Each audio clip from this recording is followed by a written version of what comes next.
ભરૂચના cable bridge પરથી પસાર થતી કારમાં અચાનક આગ ભભૂકી, ચાલક સમયસર ઉતરી જતા જીવ બચી ગયો।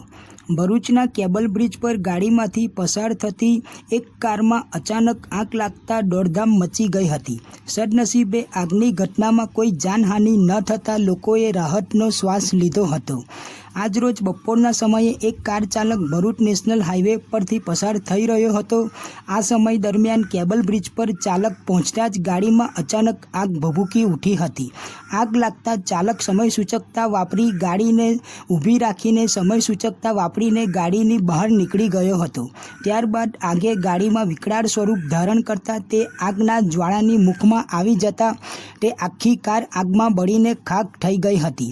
આ ઘટના બનતા જ ત્યાંથી પસાર થતા વાહન ચાલકોએ પણ દોડી આવી આગ ઓલવવાનો પ્રયત્ન કર્યો હતો। જોકે આ આગની ઘટનામાં કોઈ જાનહાનિ ન થતાં સૌ કોઈએ રાહતનો શ્વાસ લીધો હતો।